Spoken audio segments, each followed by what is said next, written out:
हरि ओम नमो नमः। मैं रजनीश कुमार पांडेय, संस्कृत विद्योपार्जन स्थान संस्कृत अकेडमी अत्र भवतां समेषां सादरं स्वागतमस्ति। यहाँ पर आप सभी का स्वागत है। तो आज हम चर्चा करेंगे संस्कृत में अनुवाद कैसे करें। आज एनटीए नेट पर चर्चा नहीं करेंगे, आज सिर्फ चर्चा करेंगे संस्कृत में अनुवाद कैसे करें। संस्कृत में अनुवाद करने के लिए सामान्य परिचय क्या है।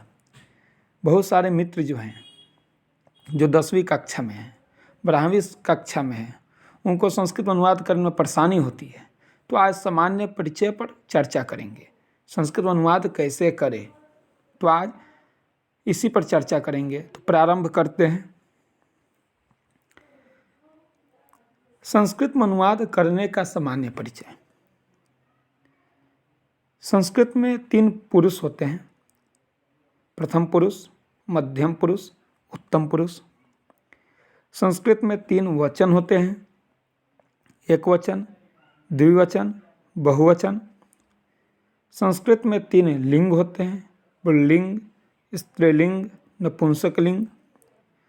अनुवाद करते समय सबसे पहले वाक्य के कर्ता को पहचानना चाहिए। क्रिया से कौन लगाकर प्रश्न करने से जो उत्तर मिलता है वह कर्ता होता है। जैसे रमेश खेलता है। यदि कहा जाए कौन खेलता है तो इसका उत्तर क्या होगा? रमेश खेलता है। अतः इस वाक्य में रमेश करता है। कर्ता के अनुसार क्रिया का प्रयोग होता है। अर्थात यदि कर्ता एक वचन में है तो उसकी क्रिया भी एक वचन होगी। यदि कर्ता द्विवचन है तो उसकी क्रिया भी द्विवचन होगी। यदि कर्ता बहुवचन में है तो क्रिया भी बहुवचन होगी। प्रायः क्रियाओं के काल का बोध कराने के लिए लकारों का प्रयोग होता है। जैसे लट लकार वर्तमान काल के क्रिया के लिए प्रयोग किया जाता है। जैसे सह पठति, सह गच्छति, सह क्रीडति। कर्ता और क्रिया के पुरुष के वचन से समानता होती है। अर्थात जिस पुरुष और जिस वचन में कर्ता होगा, क्रिया भी उसी पुरुष और वचन में होगी। कर्ता के लिंग का क्रिया पर कोई प्रभाव नहीं पड़ता है। जैसे इस्मद शब्द रूप है, त्वम, तुम आदि के लिए मध्यम पुरुष, अस्मद, अहम, मैं, हम आदि के लिए उत्तम पुरुष तथा शेष सभी प्रकार के कर्ता के लिए प्रथम पुरुष या अन्य पुरुष का प्रयोग होता है। वर्तमान काल की वचन क्रिया में स्म जोड़ देने से भूतकाल की क्रिया हो जाती है। जैसे स पठति स्म, स गच्छति स्म, सह खेलति स्म। संस्कृत में अनुवाद करते समय विभक्ति, कारक तथा उनके चिन्हों की जानकारी आवश्यक है, जिसका निम्न विवरण है।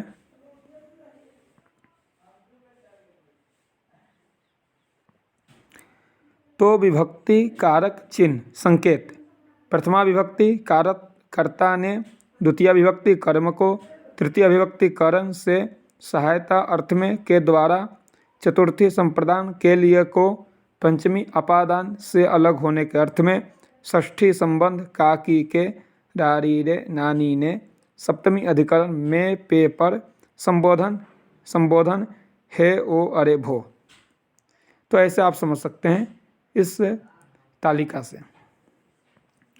संस्कृत में अनुवाद में सहायक तालिका।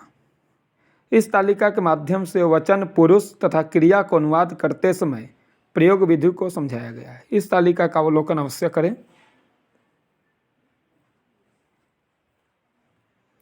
प्रथम पुरुष को अन्य पुरुष भी कहा जाता है। प्रथम पुरुष में इस्मत शब्द के कर्ताओं तथा अस्मत् शब्द के कर्ताओं को छोड़कर अन्य जितने भी कर्ता होते हैं वे सब प्रथम पुरुष के अंतर्गत आते हैं। जैसे सह, रामः, बालकः, मोहनः, श्यामः, सीता, गीता, बालिका आदि। मध्यम पुरुष में केवल इस्मत शब्द के 3 कर्ता त्वम, इवम, यूयम का प्रयोग होता है। इसके अतिरिक्त कोई अन्य कर्ता प्रयुक्त नहीं होता है। उत्तम पुरुष में केवल अस्मत् शब्द के 3 कर्ता अहम अवाम वयम का प्रयोग होता है। इसका अतिरिक्त कोई अन्य कर्ता प्रयुक्त नहीं होता है। प्रत्येक लकार के 3 पुरुष होते हैं तथा प्रत्येक पुरुष के 3 वचन होते हैं। इस प्रकार प्रत्येक धातु को 9 रूप होते हैं। तालिका में लट लकार के माध्यम से अनुवाद को समझाया गया है। अन्य लकारों में ऊपर दिए गए नियमों के अनुसार अनुवाद कर सकते हैं, जैसे रमा पाठम पठति, रामः गृहं गच्छति, श्यामः जलम पिबति। अब तालिका देखते हैं। तो पुरुष 3 होते हैं, वचन भी 3 होते हैं। प्रथम पुरुष, मध्यम पुरुष, उत्तम पुरुष, एक वचन, द्विवचन, बहुवचन।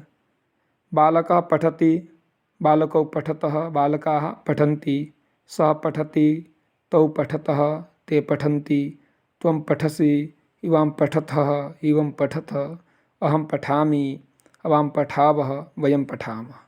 सो ये तालिका के माध्यम से आप संस्कृत का अनुवाद कैसे करें यह समझ सकते हैं। तो इस वीडियो में संस्कृत अनुवाद करने का सामान्य परिचय जाने। मुझे विश्वास है इस वीडियो से आपको लाभ जरूर मिलेगा, मैं विश्वास रखता हूँ। संस्कृत विद्योपार्जन स्थान संस्कृत एकेडमी पक्षतः भवतां समेषां धन्यवादाः। आप सभी को धन्यवाद। जय सोमनाथ।